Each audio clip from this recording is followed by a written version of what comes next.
ராமேஸ்வரத்தில் 5 மணி நேரமாக கனமழை நீடிப்பதான அண்மை செய்தியை பார்த்து வருகிறோம். காலை 5 மணிக்கு தொடங்கிய மழை தற்போது வரை நீடித்து வருகிறது.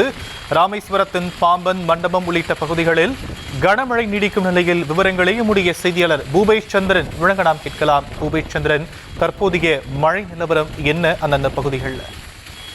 வணக்கம் சாம். அதாவது ராமநாதபுரம் மாவட்டத்திற்கு மஞ்சள் நிற எச்சரிக்கை விடுத்திருக்கிறது வானிலை ஆய்வு மையம். அந்த அடிப்படையில் நேற்று துவங்கி தொடர்ச்சியாக பலத்த மழையானது மாவட்டத்தின் பல்வேறு பகுதிகளிலும் பெய்து வருகிறது. குறிப்பாக ராமநாதபுரம் மாவட்டத்தை முக்கிய இடமாக கருதப்படக்கூடிய அந்த ராமேஸ்வரம் தீவு பகுதி, குறிப்பாக பாம்பன், தங்கச்சி மடம், அக்கால் மடம், ராமேஸ்வரம் உள்ளிட்ட பல்வேறு பகுதிகளிலும் காலை 5 மணி துவங்கி தற்போது வரை பலத்த மழையாக சுமார் 5 மணி நேரத்திற்கு மேலாகவே தொடர்ந்து பெய்து வருகிறது. இதன் காரணமாக அங்கிருக்கக்கூடிய சாலைகள் முழுவதும் வெள்ளக்காடாக காட்சியளிக்கக்கூடியதை நம்மால் பார்க்க முடிகிறது.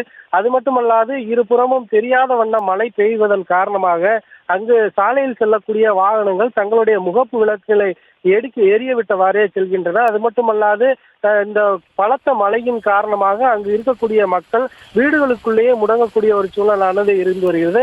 அது மட்டுமின்றி ஏற்கனவே குறிப்பிட்டது போல பாம்பனை அடுத்த கலைஞர் குடியிருப்பு பகுதி முழுவதும் மழைநீர் சூழ்ந்து அங்கும் அத்தியாவசிய தேவைக்காக மக்கள் காத்திருக்கக்கூடிய சூழலில் தொடர்ந்து இந்த மழை 5 மணி நேரத்திற்கு மேலாக பெய்து வருவதன் காரணமாக மாவட்டத்தின் பல்வேறு பகுதிகளிலும் சாலைகள் மட்டுமல்லாது குடியிருப்புகளையும் மழை நீராக சூழ்ந்து வருகிறது. மாவட்ட நிர்வாகம் துரிதமான நடவடிக்கைகளை மேற்கொள்ள வேண்டும் என்ற கோரிக்கை எழுந்துள்ளது. சாம்,